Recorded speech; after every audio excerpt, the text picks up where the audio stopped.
So now let's go over each one of these categories separately. Category 1, unrestricted, fruits and vegetables.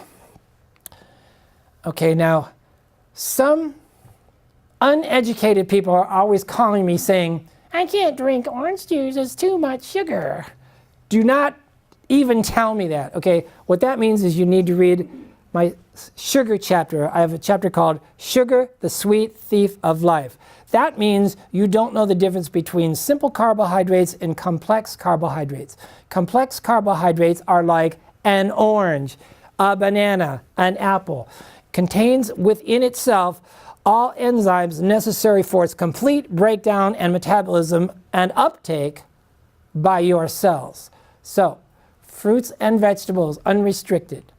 Good water, between 1 to 2 liters. Okay, I'm going to tell you the short version of this. I went all through this whole filter thing, and then I just realized we are so lucky. We live within driving distance of 5 Whole Foods here. Even Safeway has Icelandic water. You know, I was in Oslo, in Norway. You turn on the tap in Oslo, it's like champagne. No, the water is so pure and delicious there. So here's the thing. You know, I know all about the expensive water filters. I know the whole Kangen thing. I just studied it way too much. Here's what I do now. It's so inexpensive. Voss water is $2 or $3 a bottle. Just buy, you know, the high-end waters. Eterna from New Zealand, Icelandic, Voss water from Norway. Buy these expensive filters and you're going to have the trashy fluoridated water in the Bay Area, and you're going to try to make that into potable water. That's ridiculous. You know, we are so fortunate to live. That's one of the good things about living in California. We should take advantage of it. Get the high-end drinking waters. I should add here that these high-end bottled spring waters are not only available in California, but these days are available in virtually all grocery stores across the United States and in other places. That's my opinion. That's what I do. Okay, juices from the fruits and vegetables. Yeah. Okay, so that, if you don't want to squeeze your own juice, the best juice, of course, to buy is Evolution. You know, that's the new one. They have it at Sprouts and Whole Foods now. Odwalla used to be good, but then they're no longer organic, so that's over. Evolution is the best unless you want to do your own. But just the bottom line is, I'll even drink Tropicana if I'm traveling somewhere, but it just so it's no concentrate. That's the main thing. So there's no concentrate, no Sunny D, no sugars, nothing like that. Okay, selected nutritional herbs. That's a whole discussion. I'll just leave it at that. Beans and rice. Here is your usable complete protein. Your usable complete protein. Find some bean that you like, organic beans, brown organic rice, of course we're talking about. That combination, for bodybuilders, for athletes, for people who are anorexic, people who have cachexia, all those challenges. Here is your usable, it's metabolically inexpensive. Metabolically inexpensive. In other words, if you get, New York steak, sirloin steak, yeah, that's a good source of protein, but your body, it's so expensive metabolically. You have to use so much metabolic energy in order to break that down into the individual, peptides and amino acids and build up your own lean muscle. Here we are, much simpler, beans and rice combinations as a complete protein. Okay, here's category 2 now. Category 2, with some moderation. This is okay in the 60-day program with some moderation. Organic meats, raw dairy, eggs. Okay, forget about the egg discussion and is it good, is it bad, is it going to cause cholesterol, all this. Cage-free organic eggs. You just eat them, soft-boiled eggs. Don't fry them with that trans fatty acid, butter, and oil. Here's your new salad dressing. Lemon juice or vinegar. That's your new salad dressing for 60 days. There's no oils for 60 days. No cooking oils, no salad dressing oils. No oils, except for, supplement oils is okay, but no cooking oil, no salad dressing oil for 60 days. And this is extremely important. Grilled or raw fish at least 4 or 5 times a week. EFAs, this is the prime source of our EFAs. We're going to talk about that. Clean soups. It means it doesn't say Campbell's on it. It means it didn't come out of a can. It means you made it from scratch. That's clean soup, organic materials. And whole grains. Whole grains. So brown rice, whole wheat. We'll just leave it at that. We'll talk about the gluten thing later. But this is what the healthiest people on earth, this is how they stayed healthy and lived long lives with no degenerative disease. Okay, now category 3. Now this, I say rarely, and I mean rarely after the 60-day program. In the 60-day program, these foods are forbidden completely. If you want to reward yourself or have a treat food sometimes after you're completely clean and healthy, well, that's okay. Then here's what you may snack on if you want to retoxify yourself. Processed pizza, commercial cheese, canned foods, alcohol, refined carbohydrates. Remember, alcohol is the refined carbohydrate, right? The refined carbohydrate. Pasteurized dairy, right? Milk, cheese, butter, ice cream, yogurt. Cooking oils and seeds and nuts. Yeah, there's no seeds and nuts in the 60-day program. No seeds, no nuts. Okay, and then finally we're in the category of clogging foods here, which include chips, fries, soft drinks, donuts, hydrogenated snacks, margarine. Okay, I just settled the butter margarine dilemma. Forget about margarine for the rest of your life. It's trans fat, right? Mayonnaise, no more mayonnaise for you. Diet soft drinks or diet anything. That should say soft drinks, not soft. Diet anything. In my sugar chapter, I go, like half the chapter is a whole exposition of NutraSweet, aspartame. You know, whenever you see the word sugar-free, how can it possibly, you know, you go to Marie Callender's and you're sugar-free apple pie. How can that possibly taste sweet if there's no sugar in it, right? Because they're using NutraSweet and aspartame. So you're getting a carcinogenic chemical to make it taste sweet. Right. Soy in any form. Soy in any form. Edamame's, you know, not the worst of it. The worst of it is the hydrogenated oils. That's where most soy in this country goes to the production of.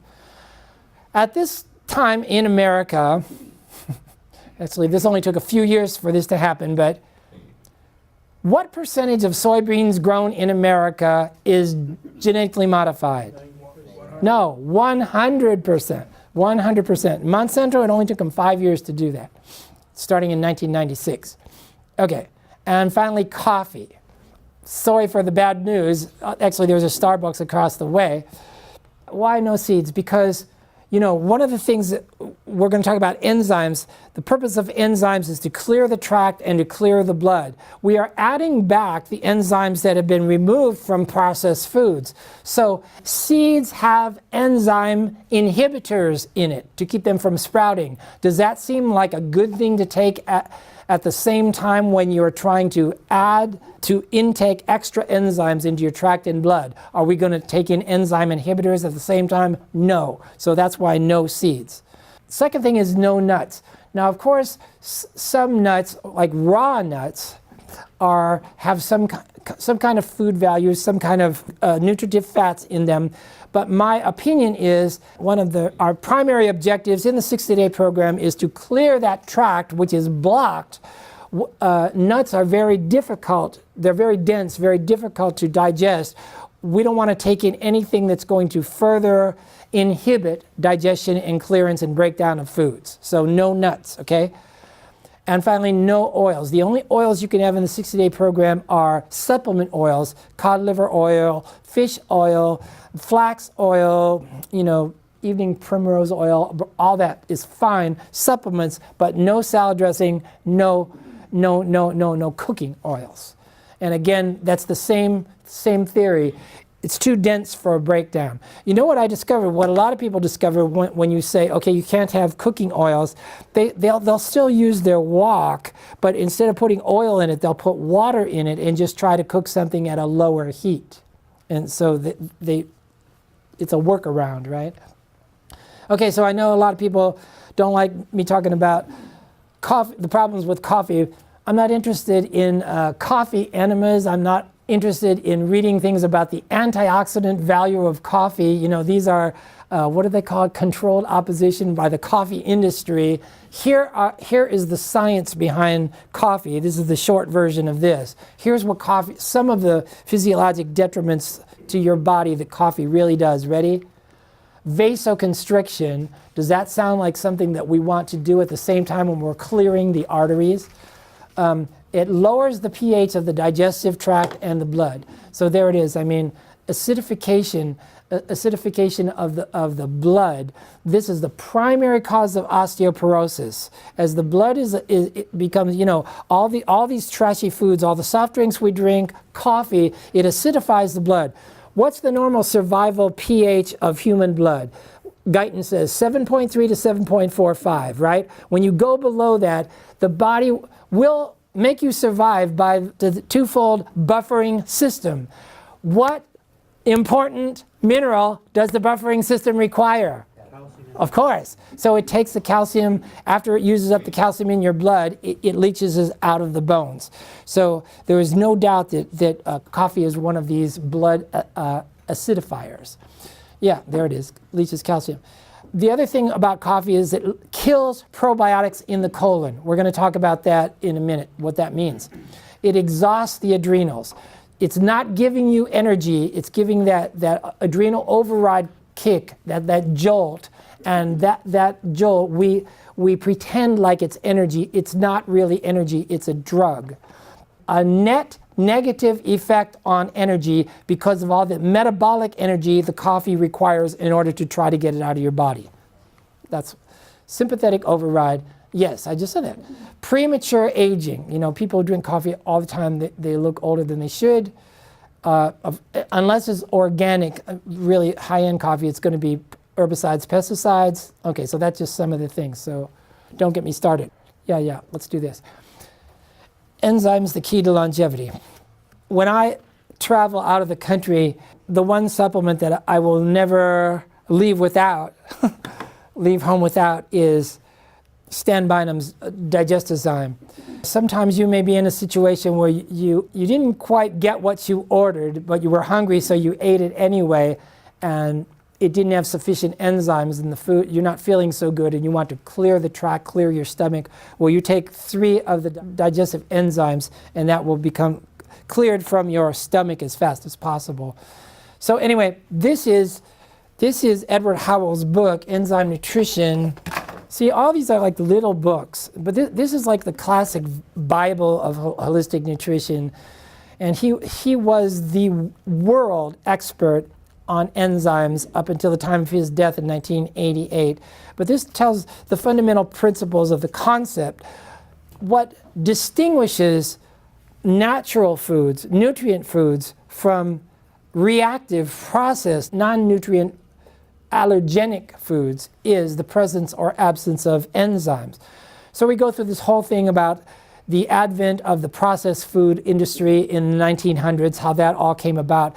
But what it means is that gradually over the decades, the food industry became more and more sophisticated. The science became more and more sophisticated about figuring out how do we remove enzymes from foods for one purpose and one purpose only, which is, shelf life. Of course, shelf life. How long it lasts on the shelf determines its economic value. That's always been the purpose of food processing.